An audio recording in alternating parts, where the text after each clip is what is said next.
alhamdulillah dengan lancar dan tanpa kurang suatu apa.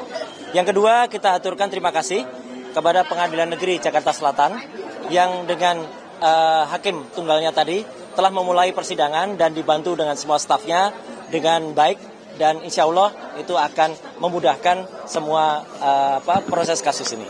Kemudian selanjutnya kami juga mengaturkan terima kasih dan apresiasi sebesar-besarnya kepada termohon, ya, dalam hal ini Polda Metro Jaya yang diwakili kuasa hukumnya yang telah hadir dan kemudian mendengarkan dengan sangat baik dan kemudian juga bersedia untuk menjalankan agenda sidang sesuai dengan apa yang tadi telah dibacakan oleh Hakim Tunggal, yaitu besok pagi Polda Metro Jaya harus menyampaikan jawabannya.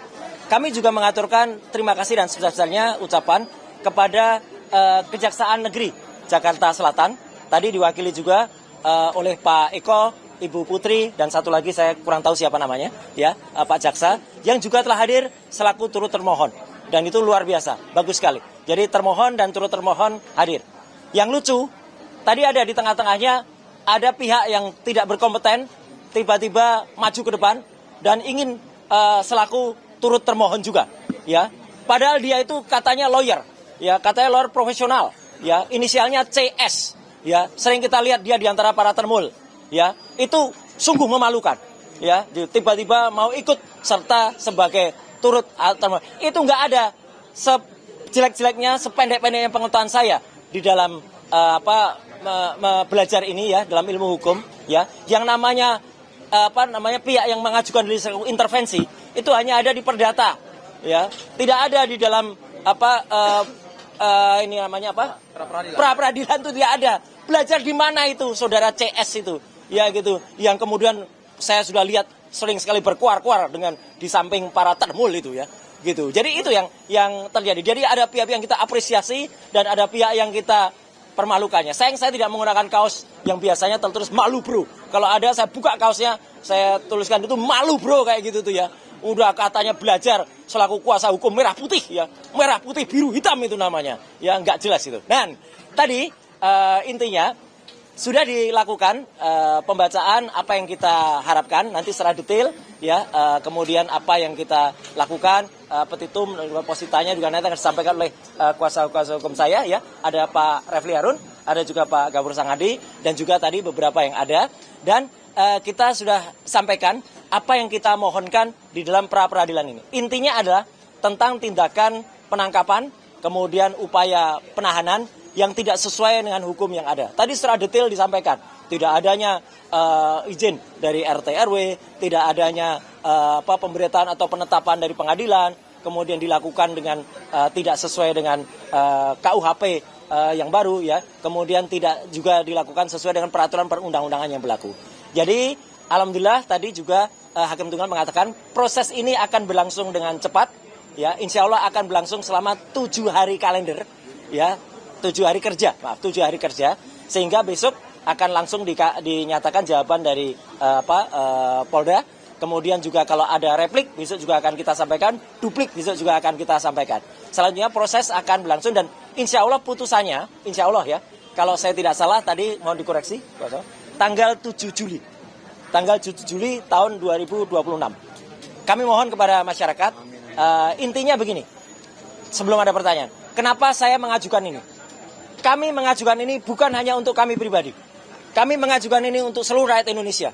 Agar kesewenang-wenangan dan kebrutalan yang terjadi pada saat penangkapan, penahanan itu tidak terulang lagi.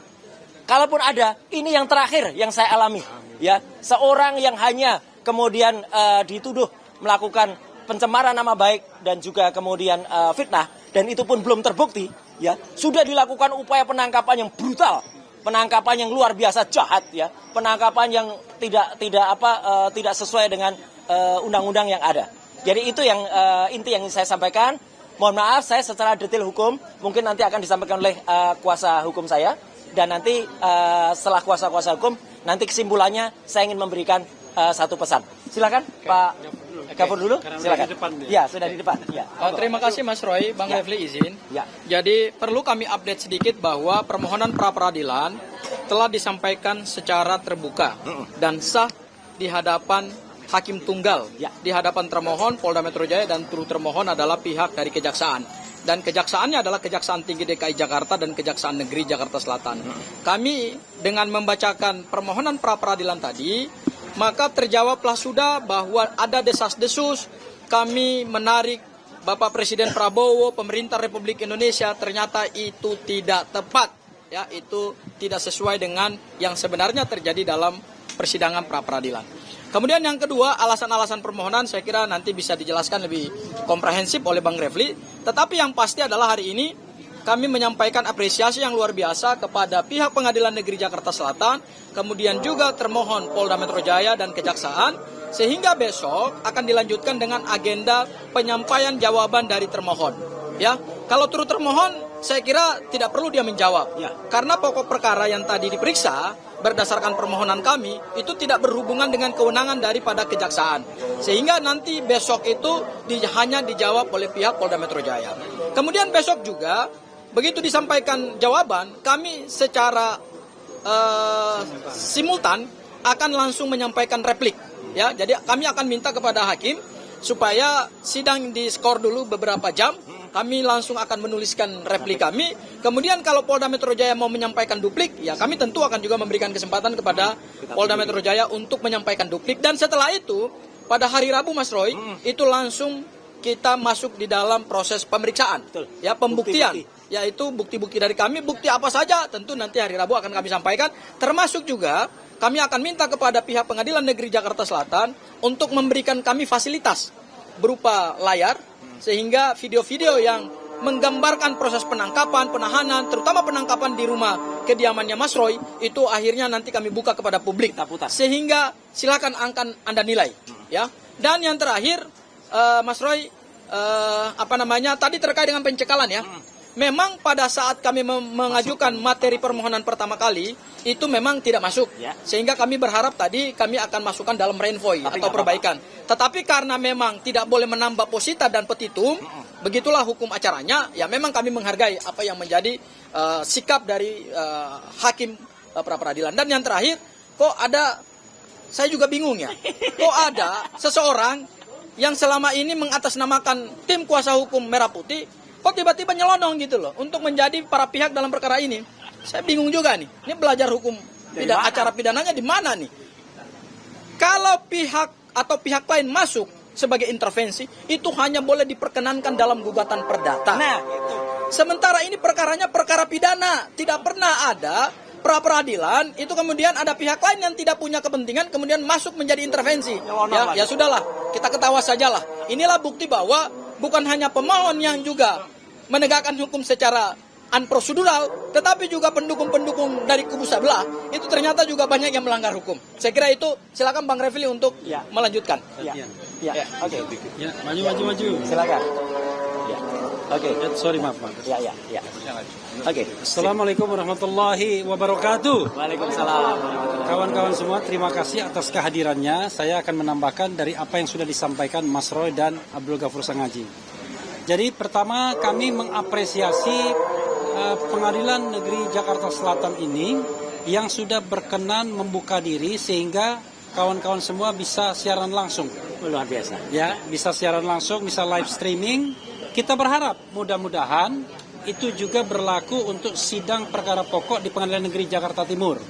Karena kita mendengar belum diperbolehkan untuk live streaming atau untuk siaran langsung. Jadi dengan teman-teman kompak mengajukan surat misalnya, mudah-mudahan itu akan dibuka. Karena kami mendengar bahwa tidak boleh siaran langsung untuk perkara pokok. Yang akan dimulai kick off-nya untuk kasus Dr. Tifa itu tanggal 2 Juli 2026 pukul 9 pagi. Ya, itu satu pengumuman. Yang kedua adalah kawan-kawan semua, seperti yang didengarkan tadi, yang diajukan itu 3 hal saja, kurang lebih babonnya, yaitu penggeledahan, kemudian penangkapan, dan penahanan. Kami berargumentasi tadi, 3 hal tersebut melanggar undang-undang, terutama Undang-Undang Nomor 20 Tahun 2025 tentang Kitab Undang-Undang Hukum Acara Pidana. Penggeledahan kami menengarai tidak ada penetapan dari pengadilan negeri setempat tadi ya. Ya. Kemudian penangkapan kami menengarai bahwa alasan penangkapan dikaitkan dengan P21 atas sudah selesainya penyidikan itu tidak benar dan tidak sesuai menurut hukum. Karena menurut hukum yang ada itu harus dikaitkan dengan pemeriksaan tersangka dalam proses penyidikan atau Mas Roy mangkir 2 kali berturut-turut tidak dipanggil, tidak datang dan mangkir. Kemudian soal penahanan, kalau teman-teman tadi menyimak dengan seksama, pasal 100 ayat 5 Undang-Undang 20/2025 tentang KUHP itu menyebut 8 alasan dilakukannya penahanan. Dan dari 8 alasan tersebut sudah dibantah semua. Tidak ada satupun yang bisa dikenai kepada Mas Roy, termasuk Dr. Tifa juga. Jadi apakah Mas Roy berupaya melarikan diri? Tidak. Apakah Mas Roy berupaya menghilangkan barang bukti? Barang bukti apa? Karena sudah selesai penyidikannya. Apakah mengulangi tindak pidana? Tindak pidana apa yang mau diulangi? Karena kita masih berdebat. Apakah yang dilakukan oleh Mas Roy itu sebuah tindak pidana atau bukan? Apakah ini ranah kebebasan berpendapat? Apakah Mas Roy tidak memberikan keterangan yang sebenarnya ketika diperiksa? Tidak juga. Apakah Mas Roy menghalangi saksi? Tidak juga. Apakah Mas Roy merasa terancam dirinya sehingga dia kemudian perlu minta tahan? Enggak juga. Bahkan Mas Roy menikmati hidupnya. Kemana-mana dia. Kadang-kadang sendirian juga, walaupun kita sebagai lawyernya khawatir juga. Tetapi intinya adalah dari 3 hal tersebut, penggeledahan, penangkapan, penahanan, itu kekeliruan fatal dari penyidik Polda Metro Jaya, dan karenanya kami memintakan di ketiga tersebut dinyatakan batal demi hukum, dan kemudian tentu ada administrasi untuk pembatalannya. Mudah-mudahan apa yang kami sampaikan ini bisa dikabulkan oleh Hakim Tunggal Pra-Peradilan Pengadilan Negeri Jakarta Selatan. Terima kasih. Ya. Wassalamualaikum Ada warahmatullahi tambahan? wabarakatuh. Sebentar. Sebelum saya penutup, Bu Ayah ada? Pak. Baik. Ya. Jadi gini, ya. Saya terakhir saya ingin mengucapkan terima kasih. Tadi saya didampingi selain Pak Refli Harun oleh Pak Gafur Sangaji, Pak Ristan, Bu Soraya, dan juga Pak Yasena, dan juga beberapa yang lain yang tercatat tapi belum berkesempatan untuk kemudian tadi dampingi. Hal yang penting saya juga, karena ini update ya, yang saya sampaikan berhubungan dengan tadi, besok itu rencananya saya akan diundang oleh Polda Metro Jaya untuk melakukan klarifikasi atas laporan saya terhadap dokter palsu ya, Rismon Hasiolan Sianipar ya, yang telah melakukan tuduhan saya terhadap barang-barang Kemenpora. Tapi karena kepentingan dari sidang pra-peradilan yang sangat-sangat penting untuk saya hadir di sini besok, maka teman-teman saya sampaikan sekali surat sudah juga meluncur ke Polda Metro Jaya. Saya minta untuk pemeriksaan di Polda Metro Jaya di reschedule karena itu toh saya yang mengajukan laporannya. Jadi nggak apa-apa, ya itu akan sekaligus menunggu juga dari Polda Metro Jaya juga memang sudah katanya sudah datang ke kantor Kementerian Pemuda dan Olahraga dan sudah mendapatkan jawaban dari kantor Kemenpora bahwa urusan barang-barang itu sudah selesai. Jadi dulu itu hanya ada kesalahan administratif pencatatan yang harusnya ke kementerian dicatatkan sebagai menteri. Dan itu sudah ada putusan juga dari Pengadilan Negeri Jakarta Selatan bahwa gugatan dari menteri sudah saya, Mas Imam Nahrawi, itu sudah dicabut, jadi sudah dibatalkan. Artinya saya sudah inkrah memenangkan perkara itu. Jadi tambahan saya cuma itu. Ya, jadi sekali lagi perkara ini masih cukup panjang. Jadi kalau tadi didengar ada kasus pencekalan yang kemudian itu ternyata tidak kita masukkan, nah itu nanti berarti ada konsekuensinya juga bagi kami. Untuk apa? Untuk melakukan tindakan yang lain. Teman-teman bisa mengira itu kira-kira apa. Jadi sekali lagi itu yang ingin saya sampaikan kepada semua. Jadi sekali lagi memang yang namanya ilmu hukum itu pelik. Ilmu hukum itu susah. Saya juga gini harus belajar hukum. Karena apa? Untuk membuktikan itu palsu atau tidak, itu juga panjang. Nah, gitu. Ya, gitu. Jadi ilmu itu memang panjang, ya, gitu. Kontroversinya akan panjang. Jadi pra-peradilan ini termasuk untuk membuktikan kontroversi ini dan biarkan semua itu berjalan sesuai dengan jalurnya. Sekian, terima kasih.